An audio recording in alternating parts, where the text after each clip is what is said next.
So today's video comes in response to the video that I put out that said how to deal with graphic design clients, okay? And you guys want to know how to deal with graphic designers if you are the client. Well, you guys got questions and I've got answers. You guys are watching Ask Stan the Man. How you guys doing? My name is Stan Banks from T-Shirt Sales, and I help you start t-shirt businesses from home, wherever you at. And just like I said, we're going to get to the answer to this question right after the intro.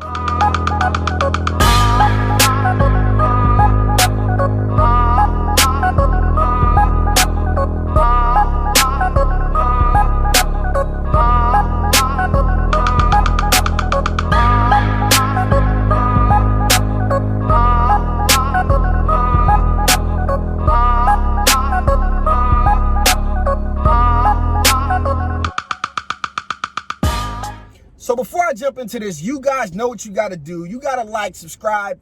Make sure you do all of that good stuff. Hit that post notification bell because you don't want to miss the content that I'm uploading pretty much on a daily basis right now. These questions have been great. And if you got a question and you want to see it on a future version of Ask Stan the Man, make sure you put it down in the comments below because I'm pulling comments and questions out of there rather all the time. So this came from an Instagram comment from the little snippet I put on Instagram. And it says, I completely understand wanting to make sure you get paid for your work.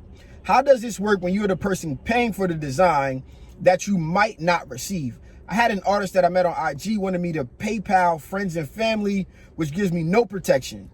Any advice or red flags I should look for? I'm looking to build relationships with graphic designers. So first and foremost, let's talk about the red flags. So red flag number one, if we have no dealings, we have never worked together or anything like that. Red flag number one is you asking me to PayPal you family and friends. You know I have no protection. I know I have no protection. So it seems like, although it could just be that you want to get all the money and not have to take care of the fees, but it seems like you might burn me.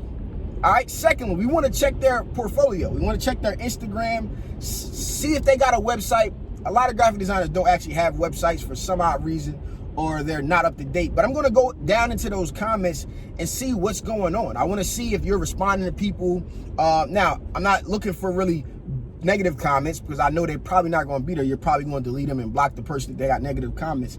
Secondly, I want to see if the work is consistent. Okay, I want to make sure the quality of work is consistent, the style of work is consistent, and I want to also know if you like go live or do different things, if you're interacting with people, are you responding in your social media? Because that's going to tell me what type of person you are. Now, if you look back on my YouTube, I got a video where I got burned for, I think, $150. So I know exactly what you're dealing with. And as myself, I want to make sure the graphic designer gets all the money, right? So if they want $150, I want to make sure that they get $150 because it just makes me feel better that I'm able to do that for that person as well. So it's a double-edged sword, as you guys know. So this is the other side of what I already posted in the last video.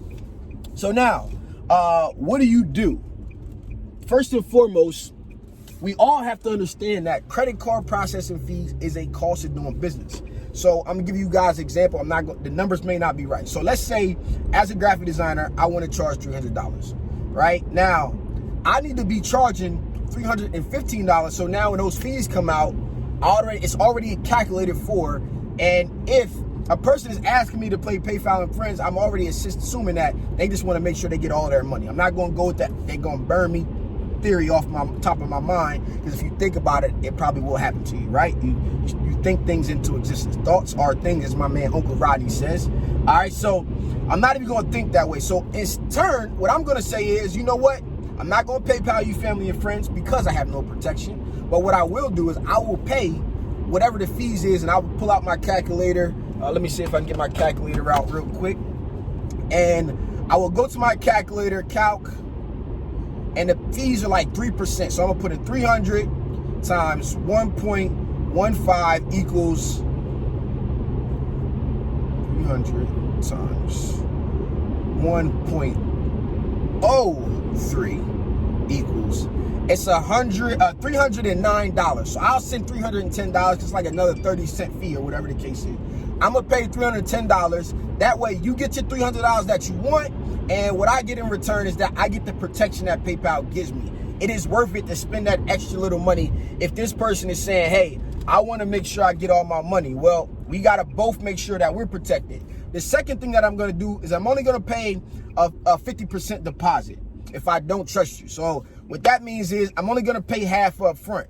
I'm going to pay $150 on that $310 bill to get the work started. I want to see some stages, have some interaction, see if I like the work that you're providing me.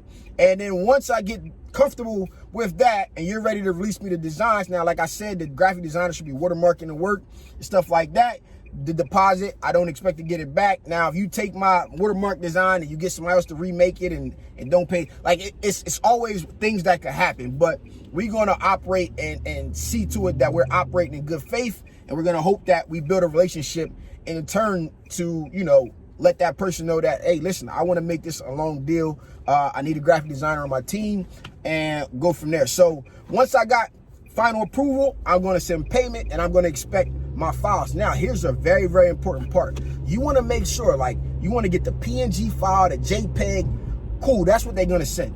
But you want to make sure you're getting the AI file in the PSD. This is your artwork. And if you take your artwork, a PNG and a not a PDF, a PNG and JPEG, and you try to go get it printed and do different things with it from different companies, they're gonna be like, wait, we're gonna have to charge you again to recreate this. So make sure that you're getting the proper file types. We want, like, if they don't send me nothing, I don't even want the PNG or JPEG. Now, that's just for you to see. I want the AI file, and I want the PSD file. I want the original file that the design was made in, the EPS, which is universal. So that way now I don't have to worry about getting stuff redesigned. I got the original file. I can send that out, and the people who need to work with that stuff next, including ourselves, can work with that stuff in the future if they need be. So you can always refer back to that final email. Now, things that you should do, but when you start the conversation with these graphic designers, first and foremost, you want to let them know, hey, I got a print business, and, you know, I'm overwhelmed with artwork. I'm looking for some graphic designers. You know, I'll be able to send you consistent work. Now, you should want to be able to send out consistent work. Hopefully you can, but even if you can at this point, just let them know, hey, I will be sending you my artwork design stuff, and now we can establish this relationship for longevity. Because one thing I know that what I hated about graphic design is that, you know, once I completed a project, I always had to go out and find the next customer. Now you become a sales rep for that person. You know, say, hey, I got, you know, X amount of work here. Now all they know is you're going to bring in the information. They're going to produce the design. They're going to get paid. You're going to mark it up a little bit, hopefully, and sell it to your customers. Sometimes you don't have to do that, depending on your business, you know. And it becomes a revolving door relationship. And what you may find is that, hey, they're able to refer you people for print that they did design for. They're doing this code line design, and they're able to send you people to actually print their work for their stuff, and you guys can establish a mutually beneficial relationship for long-term usage. You know what I'm saying? So these are all things that you want to do, and this is also negotiating power by creating this conversation.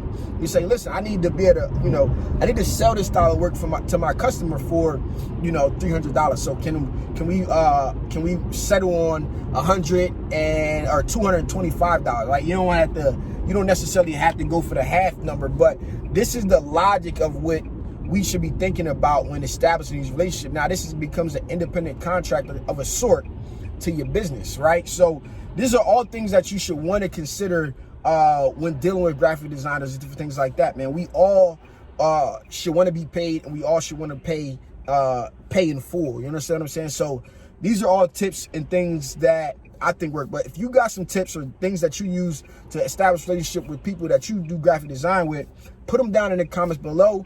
Help us. You know, I will repost some of this stuff on Instagram. I will be down there answering comments and questions. And, you know, I would definitely like to learn from you guys what your experiences are and stuff like that. So, again, if you guys got a question, put it down in the comments below. This has been your boy, Standard Man from T-Shirt Side Hustle. Peace.